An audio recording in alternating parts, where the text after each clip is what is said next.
তা পেটের মধ্যে যে আটায়ও না, দেখ দিয়ে কি আর আছে। পরীক্ষা নিরীক্ষা করে দেখে দাদা তোমার এই পাকস্থলীর শক্তি শেষ, এখন যদি ভালো কিছু তাহলে এই পাকস্থলী ফেলাই দিয়ে নতুন একটা লাগাতে হবে, আর এটা সম্ভব না, কাজেই তোমার এই রোগ হলো বার্ধক্যজনিত কারণ। এটা কোন কারণ? বার্ধক্যজনিত কারণ, দুর্বলতা, ইয়া সারার কোনো ঔষধ নেই। তা দে বাদ দে, ওটা দে, আর একটা ধর। আগে আমি দিনের বেলাও তারা দেখতাম, এতে রাত্রিও তো চাঁদটা দেখিনি। দেখবি সোহের কি এলো, ভালো করে চোখ টোক দে, চোখে পাওয়ার একটু থাকলি না, চশমা দিলে আর একটু বাড়ে। তার ভিতরে এমন মার খাইছে, কয় দাদা তোমার এটাও সারবে না, এটাও বার্ধক্যজনিত কারণ। এটা কোন কারণ? বার্ধক্যজনিত কারণ। থাকতো এটা বাদ দে, দেখ যে আগে আমার এই চামড়া কি সুন্দর টাইট ছিল, তেল তেলে এনে গরুর গলার মতো ঝুলিয়ে গেছে কাই জায়গায় দিয়ে, এরে কিভাবে ফিরে টাইট করা যায়? ও কি পাম্পার দিয়ে ফুলবে নাকি? আর করে দড়িয়ে টড়িয়ে কয় দাদা এটাও আর টাইট হবে না, এটাও বার্ধক্যজনিত কারণ। ডাক্তার কুজো ডাক্তার চেয়ারে বসে, কি বলে বুড়ো বুড়ো, আর ডাক্তার তো বসে দিছে চেয়ারে। বুড়ো চেয়ারে তো উঠিয়ে আসে, ডাক্তারের গাড়ের উপরে ওই বুড়ো আইতে দুই চড়। তুই কিসের সাথে ডাক্তার হয়েছিস? যেটা কই সেইটা আমার বার্ধক্যজনিত কারণ, তুই কি এরিস? এটা বার্ধক্যজনিত কারণ, ওটা বার্ধক্যজনিত কারণ। তা ডাক্তার কয় দাদা যে পরে দুটো চড় দিলে এটাও বার্ধক্যজনিত কারণ। আমি এতেও রাগ হলাম না, বয়স থাকলে বুঝতে যে ডাক্তারে চড়ানো যায় না, বার্ধক্যজনিত কারণে চড় দুটিও দিলিয়া। তো বুড়োকে বার্ধক্যজনিত কারণে এরকম সব শেষ হয়ে গেছে। কথা কন, যারা ফাজলামি করো তারা আসো।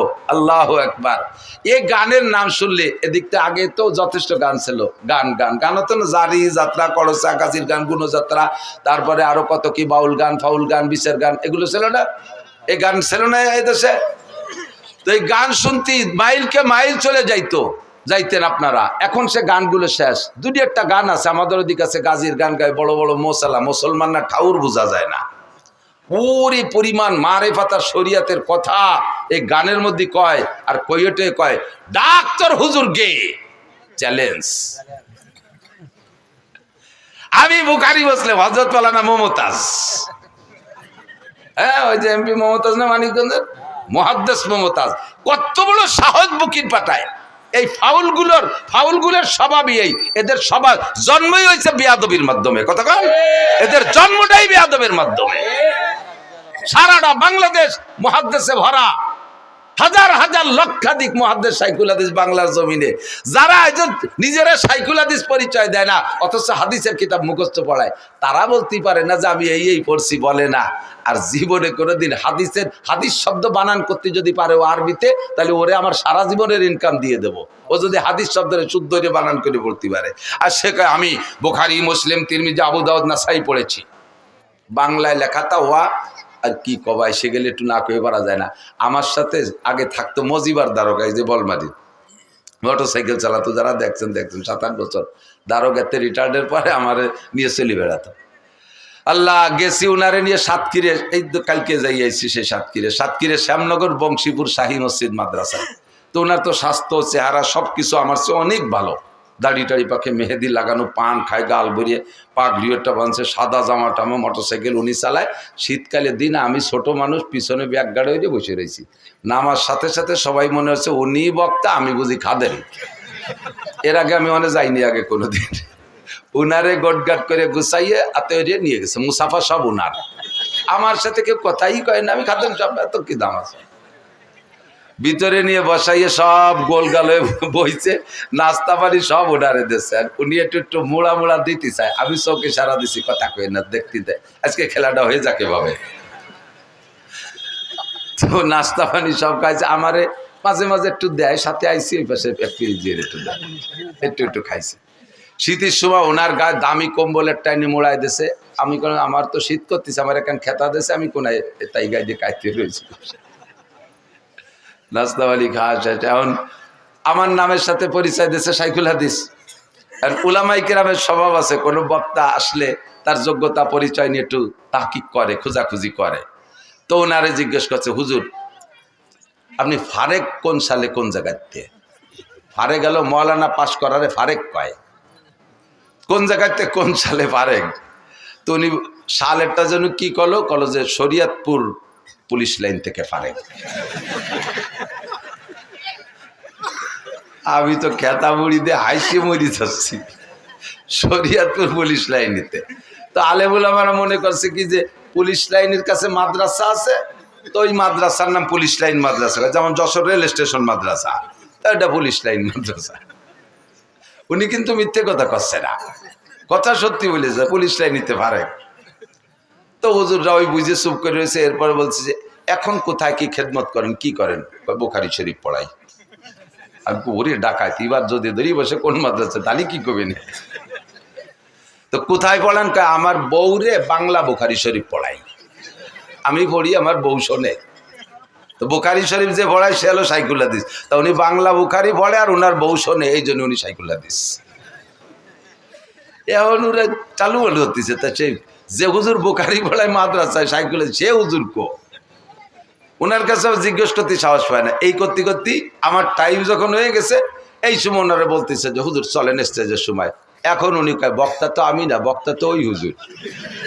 3-4 জন কয় এতক্ষণ যে নাস্তা পানি খাইছি ফেলা।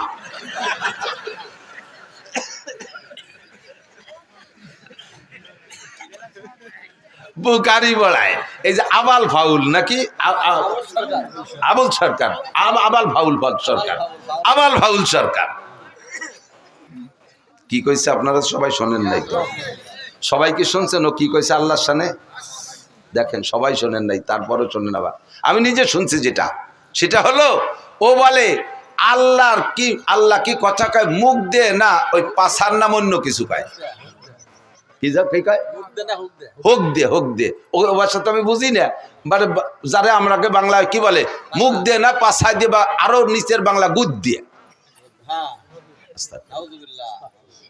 কেন এরকম কয়? যে আল্লাহর এক মুখ দিয়ে 5 রকম কথা কয়, একই কথা 5 রকম। আউয়ালু মা খালাকাল্লাহু ইশক, আউয়ালু মা খালাকাল্লাহু নূরি, আউয়ালু মা খালাকাল্লাহুল আরশ, আউয়ালু মা খালাকাল্লাহুল কদর, আউয়ালু মা খালাকাল্লাহুল কলম। আল্লাহ কয় সর্বপ্রথম আমি ইশক বানাইছি, সেই আল্লাহ আবার জায়গায় বসে কয় সর্বপ্রথম আমি আরশ বানাইছি, সেই আল্লাহ আবার কয় সর্বপ্রথম নূর বানাইছি, সেই আল্লাহ আবার কয় সর্বপ্রথম কলম বানাইছি, আবার আল্লাহ কয় আমি সর্বপ্রথম তকদির বানাইছি। তাহলে এক সর্বপ্রথম কয়বার হয়? এক সর্বপ্রথম কয়বার হয়? আল্লাহরও হুঁশটা আল্লাহকে মুখ দিয়ে কথা কয় না, পাছায় দিয়ে কথা কয়। বলেন তো এর কি কওয়া দরকার? যদি কেউ বাউল ভক্ত থাকেন, আপনি যদি এখানে তারে কাফের না বলেন, এখানে যদি তার হত্যার দাবি না করেন, তার ফাঁসির দাবি না করেন, আপনি কিয়ামতের ময়দানে আল্লাহর সামনে যেয়ে দেখেন, রাসূলের সামনে আপনি যেয়ে দেখেন।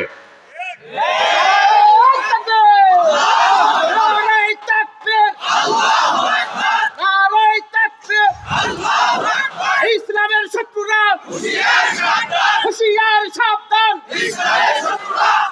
আল্লাহ রাসূলের শত্রুরা, জোরে আল্লাহ রাসূলের শত্রুরা, আল্লাহ রাসূলের শত্রুরা, নারায়ে তাকবীর। যদি কেউ থাকেন তওবা করেন। গান এদিক থাকেন, আরবিতে গানের অনেক ভাষা আছে। এক প্রকারের গানকে বলে সামা, যেটা বুজুর্গ গানের দিনও কখনো কখনো গাইতেন। গানকে সামা হওয়ার জন্য 5টা দোষ মুক্ত হতে হবে। কয়টা? জোরে বলেন কয়টা? মুখস্থ থাকবে। যুবক, তুমি যে গানই শোনো না কেন, তোমার চরিত্রকে হেফাজত করার জন্য হলেও এই 5টা শর্তকে তুমি খেয়াল রাখবে। বলবো? 1 নম্বরে গানের মধ্যে বাজনা হতে পারবে না। 1 নম্বরে গানে বাজনা হতে পারবে না।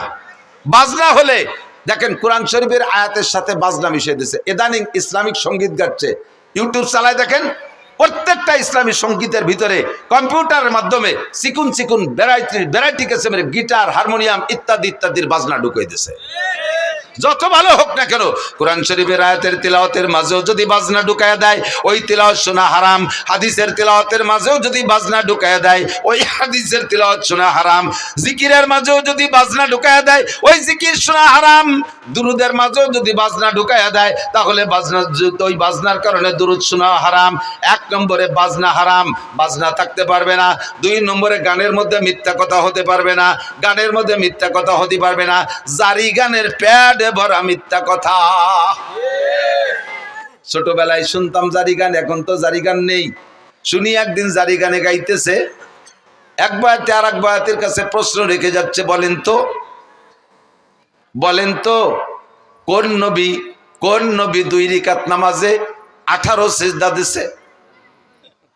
কোন নবী 2 রাকাত নামাজে 18 সিজদা দিছে? পরের বয়াতি যিনি আসছে উনি তা জানে না, কইতে পারে নাই। এবার দর্শক আর শ্রোতাদের ভিতরে তো জানার একটা আগ্রহ তৈরি হয়েছে, তাহলে আমাদের তো জেনে নিতে হবে। তোমরা বয়াতিরা হারাহারি করলে, জিতাজিতি করলে, আমরা তো জানতে পারলাম না। তাহলে বয়াতি সাহেব আপনি বলেন তো কোন নবী 2 রাকাত নামাজে 18 সিজদা দিছে? আল্লাহু আকবার। এবার উনি জবাব দিচ্ছেন, হযরত আইয়ুব আলাইহিস সালাতু ওয়াস সালাম 2 রাকাত নামাজে 18 সিজদা দিছে। বলে কিভাবে দিল? কয় ওনার 18টা ছেলে ছিল, তাদের জানাজার নামাজে 2 রাকাতে 18 সিজদা দিছে। আল্লাহু আকবার।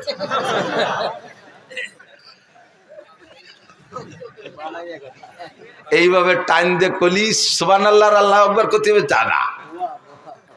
এবার আমি বললাম, আমি তো সে সময় শুনি নেই, পরবর্তীতে জারি গানের বয়াতি কিবরিয়া সাহেবের সাথে একদিন মাহফিল, আমি বললাম আপনারাও গাইতেন নাকি এই গান? কয় হ্যাঁ, তো আমরা গাইছি। তা বলেন তো 2 রাকাতে 18 সিজদা কেন দিল? কয় তার 18 ছেলে ছিল, জানাজার নামাজে 18 সিজদা। আমি বললাম যে এই কথাটা বুয়ো না সঠিক, আপনি কি টের পান নাই কোনোদিন? কয় বুয়ো হওয়ার কারণ কি? আমি বললাম আপনি কি জানাজার নামাজ জীবনে পড়ে থাকেন? কয় হ্যাঁ, 1 মাস আগে তো আমার মার জানাজা পড়ছি। কয় সিজদা দিয়েছেন? কয় রাকাত পড়ছেন জানাজার নামাজ? কয় জানাজার নামাজ কি রাকাত আছে নাকি? তা আপনার জানাজার রাকাত থাকলো না, আইয়ুব আলাইহিস সালাম রে 2 রাকাত পড়ালেন কিভাবে? তাও তো এক কথা। এখন কানে বানি গেছ, তাও তো এক কথা। আমাকে জানাজার রাকাত নাই, আইয়ুব আলাইহিস সালাম রে 2 রাকাত পড়াবাকে? আমি বললাম আপনার মায়ের জানাজায় কয় সিজদা দিয়েছেন? কয় সিজদা একটাও দেই নাই। তা আইয়ুব নবীর সন্তানদের জানাজায় সিজদা দেবে কেন? সিজদা হবে একমাত্র কার জন্য? আল্লাহু আকবার। বরাবর 3টি অঙ্গ হেফাজত করো, এই অঙ্গটা হেফাজত করো আল্লাহর জন্য, জবানটা হেফাজত করো আল্লাহর জন্য, বরাবর নিচে আরেকটা অঙ্গ শরমগা হেফাজত করো আল্লাহর ভয়ে। 3টি অঙ্গর হেফাজত যদি করতে পারো তাহলে নবী পাক বলেন আজমাল্লাহুল জান্নাহ, আমি তোমার জান্নাতের জামিন হইয়া যাব। সিজদা হবে কার জন্য? একমাত্র আল্লাহরই জন্য। মূর্তির সামনে সেবা, পীরের সামনে সেবা। দেখেন না বাউল পাল্টি, ওকে ছবি দেখেন, আরো ভিডিও দেখেন, দেখবেন ওই বাউল, বড় বাউল বৈশা আছে আর ছোট ছোট কুসো ফাউলরা যে তার সামনে সেবা দিচ্ছে। দেখছেন না সিজদা দিতে? এগুলো মোমেন না মুশরিক? মোমেন না মুশরিক? আকলিস দীনাকা ইয়াকফিকাল আমালুল কলিল। শুনতে ভালো লাগে তাই বলেই শুনবেন, তাই বলে যা তা শুনবেন না, যাতে আপনার ঈমান আমলকে ধ্বংস করে দেয় এমন কিছু আমি শুনতাম না। আরে আল্লাহু আকবার। মুমতাজের গান, দুনিয়ার যত পচা গান আছে, এ গান শুনলে গুনাহ হয় তবে ঈমান যায় না। ওই সব গান শুনলে গুনাহ হয়। তো খেয়াল করেন, এই সব গান যত কণ্ঠশিল্পী আছে দুনিয়ার পচা নোংরা গান গায়, এসব গান শুনলে ঈমান যায় না তবে কবিরা গুনাহ হয়, কবিরা গুনাহ হয় তবে ঈমান যায় না। কিন্তু বাউল গান, বিচার গান আর জারি গান আর করচা গান, এই সমস্ত গান শুনলে ঈমান যায়। কারণ এই গানগুলো শুনে তার ভিতরে যে ইসলামী ইতিহাসগুলো ওরা বলে, এই কথাগুলো শ্রোতারা বিশ্বাস করে। আর এই বিশ্বাসের কারণে ভুল ইতিহাস তার অন্তরের মধ্যে ঢুকলো। আর ভুল ইতিহাস বলতে বলতে আল্লাহর সম্পর্কে সমালোচনা, নবীদের সম্পর্কে সমালোচনা, এমন এমন খারাপ ভাষা ব্যবহার করে যেগুলো উচ্চারণ করাই সম্ভব না। কয় আদম আলাইহিস সালাম লম্বা ছিল, এই বাউলরা কয় আদম আলাইহিস সালাম লম্বা ছিল 120 হাত, তার পুরুষ অঙ্গ লম্বা ছিল 17 হাত। তোর আব্বা যাই আমায় ফিয়াইছে শালার কাজাতি গেছিলাম রে, পারলাম না, ঠেয়া ফেলছি, বহুত কষ্ট করে ঠেয়া ফেলাইছি। আস্তাগফিরুল্লাহ। জানোয়ার আদম আলাইহিস সালাতু ওয়াস সালাম জলিলুল কদর নবী, দুনিয়ার সর্বপ্রথম মানুষ, সর্বপ্রথম নবী, তার অঙ্গ প্রত্যঙ্গ মাপার দায়িত্ব তোর কে দেশে? এই অ্যানিম্যাল, পশু, বাস্টার্ড, হারামজাদা। তার জন্মের ঠিক নাই যদি সে এরকম উচ্চারণ করে থাকে। কথা বলেন ঠিক ঠিক না? আল্লাহ সম্পর্কে কটূক্তি, নবী সম্পর্কে সমালোচনা, তাই কি? আমি বললাম তা এই সব দিক দিয়ে এরপরে তুমি ভুলটা বুঝে নাও। আইয়ুব আলাইহিস সালাতু ওয়াস সালামের ছেলে 18টা আগেও না পরেও না, ছেলে ছিল 6টা, এক রাত্রে 6 ছেলে উদাও হয়ে গেছে। উদাও হয়ে যাওয়ার পরে তাদের জানাজা পড়া লাগে না, কাজে উনি জানাজা ছেলেদের পড়ে যান নাই। এরপরে 18 বছর কষ্টের পরে রোগ থেকে শেফা দেওয়ার পরে আল্লাহ তাআলা আরো 4টি, আগে 4টি স্ত্রী ছিল, সে 4টার 3টি, একটা তো কাছেই ছিল রহিমা, আর 3টি হারিয়ে গিয়েছিল, সে 3টেরও ফিরে দিয়েছে, আরো 4টে বিয়ে করার অনুমতি দিয়েছে, 8টা স্ত্রী, পরবর্তীতে আর 6টা ছেলে হয়েছে, 12টা ছেলের জীবদ্দশায় আইয়ুব আলাইহিস সালাম ইন্তেকাল করছেন, একটা ছেলেরও জানাজা পড়া লাগে নাই। তোর এই বাউল গান আর ফাউল গান আর হারামজাদা গান, যেই গানের কোনো মা বাপ নাই, যেই সন্তানের মা বাপ নাই, তারে কয় জারিউর বাচ্চা, কথা কন না কেন? যেই গানের কোনো মা বাপ নাই, তার কোনো সনদ নাই, দলিল নাই, এই জারজ গান আর জারিউ গান, হারামজাদা গান দিয়ে নবী রাসূল সম্পর্কে কটূক্তি করবি, মরার সময় তোর ঈমান নসিব হবে না। হাসরের মাঠে নবী পাকের সুপারিশ তো দূরের কথা, তুই থাকবি জাহান্নামের প্রথম স্থানে। কথা বলেন ঠিক কি ঠিক না? আর জীবনে কোনোদিন আমরা জারি গান, বাউল গান, ফাউল গান শুনবো? জোরছে বলছেন, জোরে বলেন। কারা কারা শুনবেন না একটু আল্লাহকে হাত দেখাবেন। কেউ কে হাত অল্প একটু জাগাইছে, আমি অল্প একটু শুনবো, এরকম নেই, পুরো টান টান। বাউল পার্টি হালাল না হারাম? বাউল পার্টি জায়েজ না না জায়েজ? বাউল গান শোনা জায়েজ না না জায়েজ? হারাম, হারাম, হারাম, বলেন হারাম। জীবনও কোনোদিন সমর্থন করব? বাউল সরকার, আবুল সরকারের ফাঁসি চাই, ফাঁসি চাই, ফাঁসি চাই, আবুল সরকারের ফাঁসি চাই। নারে তাকবীর। জাযাকুমুল্লাহ। ফাঁসি না দিলেও একটা কাফের, একটা বেঈমানের মোকাবেলায় ফাঁসির দাবি করেছেন, কিয়ামতে ইনশাআল্লাহ নবী পাকের সুপারিশ পাবেন। আল্লাহর শাজিমের নিচে জায়গার ব্যবস্থা করে দিক। 2 নম্বরে মিথ্যা কথার কারণে গান হারাম। কয় কি? একটা না কয় পারতেছি না, দিক খেয়াল কয় কি?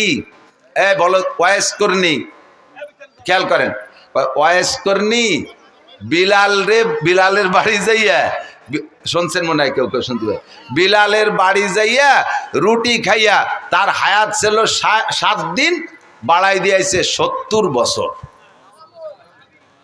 বোঝেন, বোঝেন কথাটা বললে ওয়াইস কর্ণীর কারামতি বাড়িয়ে গেল, যে ওয়াইস কর্ণী কত বড় বুজুর্গ বাবা, তার কথায় আল্লাহ বিলালের হায়াত বাড়াই দিয়েছে, এর ওয়াইস কর্ণীর শান বাড়াইছে।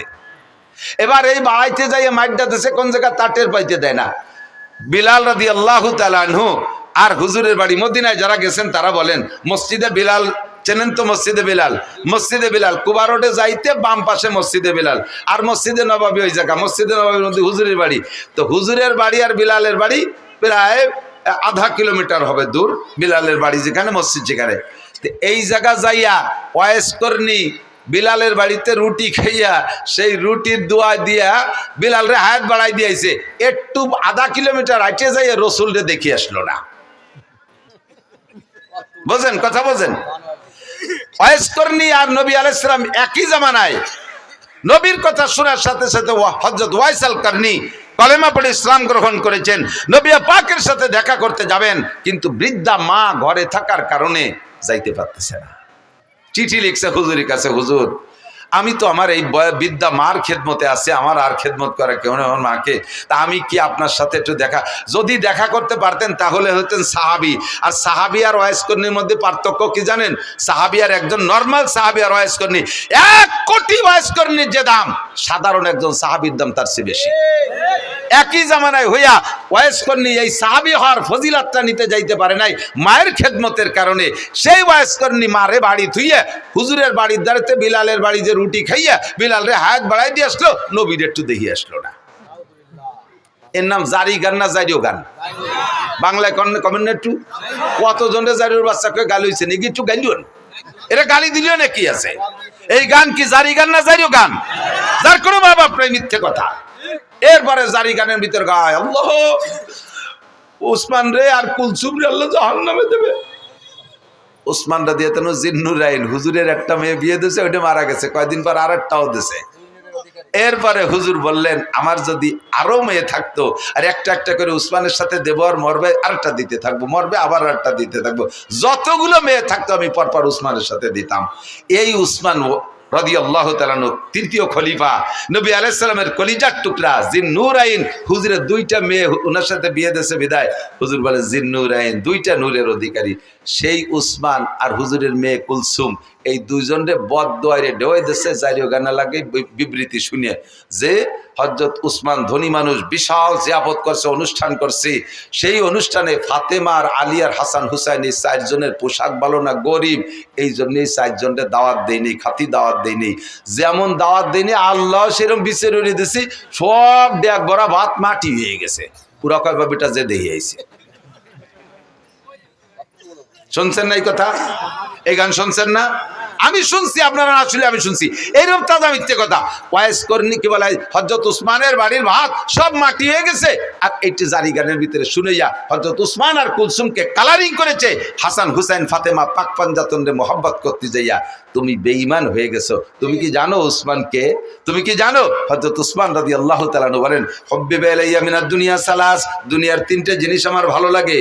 এর আগে হযরত হুজুর নিজে বলছেন, হুব্বিবা ইলাইয়া মিনাদ দুনিয়া সালাস, আমার দুনিয়ার তিনটে জিনিস ভালো লাগে, আত্তিব ওয়াল মারআত ওয়াজুলাত কুররাতু আইনি ফিস সালাত। হুজুর বলেন আমার তিনটে জিনিস ভালো লাগে। এক নম্বরে আতর, সুগন্ধি। দুই নম্বরে নারী জাতিকে ভালো লাগে, মাকে মা হিসেবে, দাদিকে দাদি হিসেবে, নারীকে নারী হিসেবে, স্ত্রীকে স্ত্রী হিসেবে। এরপরে ওয়াকুররাতু আইনি ফিস সালাত, আমার নামাজ ভালো লাগে, নামাজে দাঁড়াইলে চক্ষু শীতল হয়ে যায়। ফাকামা আবু বকরিন, আবু বকর দাঁড়াইলেন, ফাকালা সাদাকতা ইয়া রাসূলুল্লাহ, হুজুর সত্যই তিনটা গুণ আপনার মধ্যে আছে, আমরা দেখেছি আপনি এই তিনটে জিনিসকে খুব ভালোবাসেন। ওয়াহুব্বিবা ইলাইয়া মিনাদ দুনিয়া সালাস, আমারও তিনটে জিনিস ভালো লাগে। আবু বকর বলে, এক নম্বরে আন-নাজরু ইলা ওয়াজহিকা, আপনার নুরানি চেহারার দিকে সর্বক্ষণ তাকায় থাকতে মনে চায়। দুই নম্বরে ইনফাকুম আলী আলা আমরিকা, আপনার হুকুমে আমার সব মাল আল্লাহর রাস্তায় খরচ করে দিতে মনে চায়। তিন নম্বরে আইয়াকুনা বিনতি ফি বাইতিক, যখন হুজুর বলছেন আমার নারী জাতি ভালো লাগে, তাহলে নারীর মধ্যে তো স্ত্রীও আছে। ওই সময় হুজুরের ঘরে কোনো স্ত্রী নাই, খাদিজা তার কিছুদিন আগে ইন্তেকাল করেছেন। হযরত আবু বকর সুযোগ পেয়ে এবং অন্তরের কথাটাই বলে ফেললেন, হুজুর আপনার স্ত্রী ভালো লাগে, আপনার ঘরে স্ত্রী নাই, আমার ভালো লাগে আমার একটা মেয়ে যদি আপনার স্ত্রী বানাইয়া আপনার ওই চাহিদাটা পূরণ করতে পারতাম। আয়েশার বয়স তখন মাত্র 6 বছর। দিনের বেলা আবু বকর এই প্রস্তাব দিয়েছে, রাতের বেলা নবী পাককে জিবরাইল আইসা আয়েশার ছবি একটা রেশমি কাপড়ের ছবি কইরা আইনা স্বপ্নে দেখাচ্ছে, ইয়া রাসূলুল্লাহ আপনি মেয়েটিকে চেনেন? হুজুর বললেন মনে হয় আয়েশা। জি হুজুর ঠিক আছে।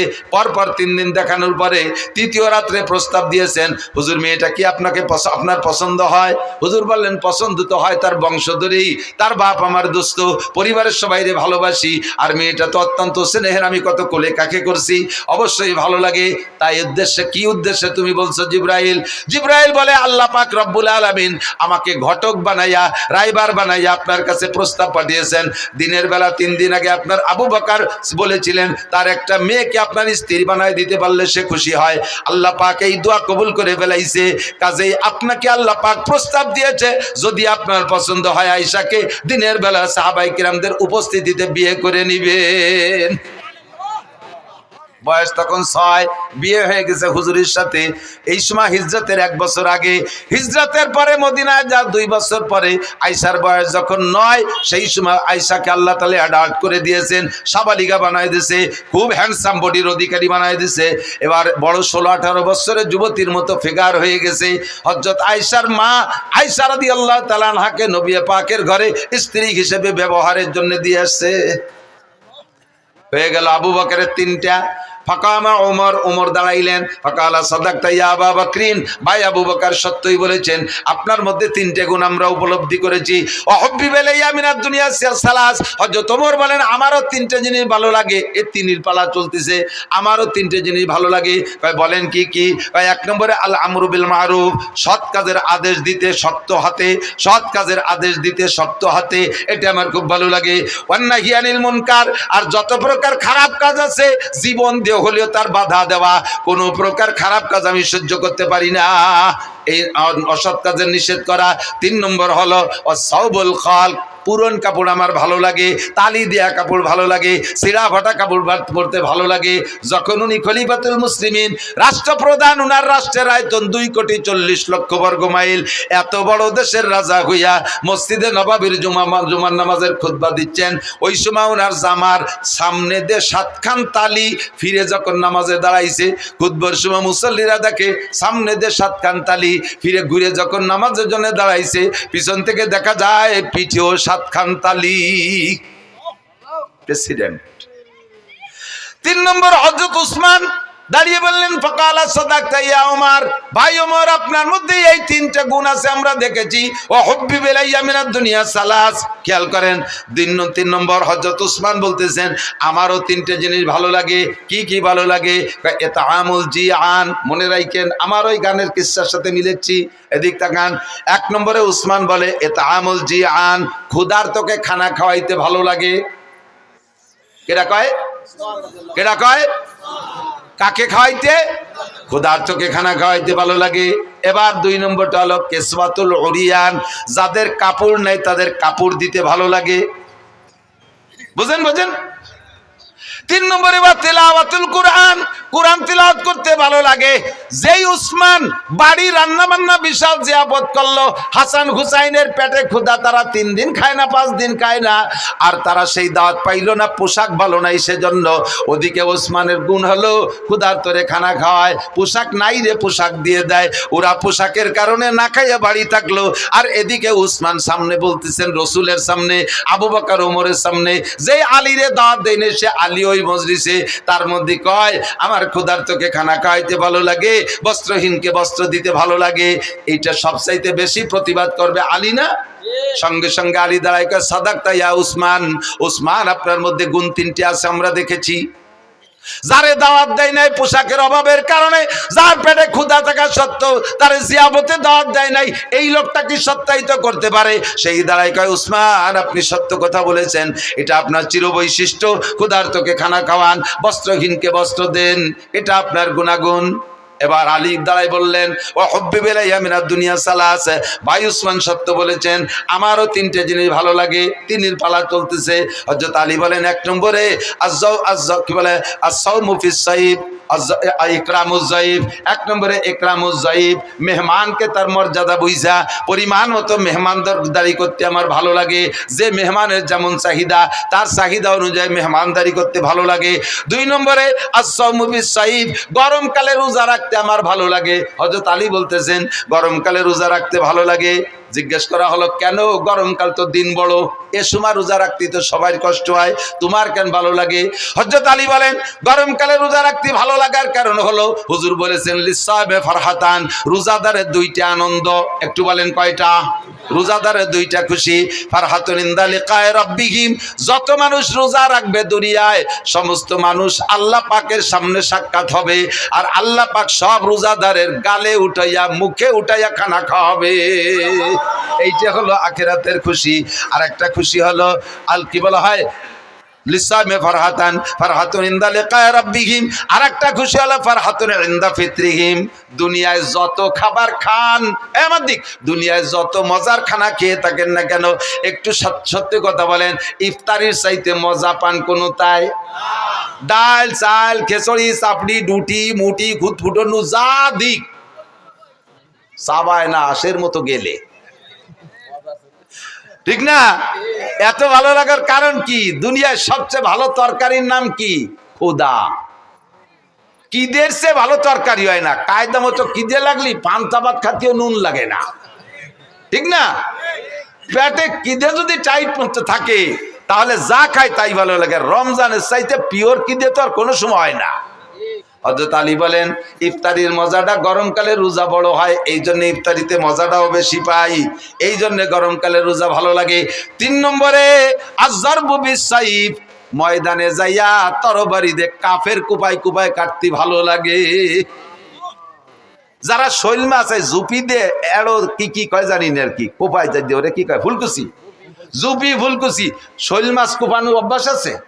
যে লোকটা শৈল মাছটা কোপ দেয় এই জুপি দিয়ে, শৈল মাছের কান ছিঁড়ে এই গলা টলা পেটটার জড়াইয়ে 8টা 10টা নালি ডুয়ে গেছে, সেই সময় শৈল মাছ খুশিতে খিলখিলে আসে না? ফুলকুচির সাথে ওই যে নাড়ি বার হয়ে গেছে, শৈল মাছে কি হাসে না কান্দে? শুনি আর না শুনি কান্দে। ও তো কান্দেও মারে, যে কোপ দেয় সে কি করে কোন তো খুশিতে দিছি লাগাইয়া, সে খুশিতে লাভ হয়। কয় যে মাছ কুপানওয়ালা মাছরে কুপাইয়া যেমন খুশি হয়, ময়দানে যাই আমি কাফের রে কুপাই ওইরকম খুশি পাই। এই কাফের মারতে আমার বাড়ি মজা লাগে। 3 জনে 3টে হাদিসটা গলা সমান কইলাম আর কি। এরপরে সামনে ছিল হযরত সম্ভবত হযরত কি বলে আব্দুল্লাহ ইবনে মাসউদ রাদিয়াল্লাহু তাআলা আনহু সম্ভবত উনি আর জিবরাইল আর আল্লাহ ওনরাও তিনজনে তিনজনে কইছে। তা আমার যেটা মাকসাদ সেটা আমি বললাম, সেটা হলো হযরত উসমান বললেন ক্ষুধার্তকে খাওয়াইতে ভালো লাগে আর কাপড় নাই যে কাপড় দিতে ভালো লাগে। সেই কথাটা আলীর সামনে আলী কি সেই কথা সমর্থন করা উচিত? যেই আলী যেই উসমান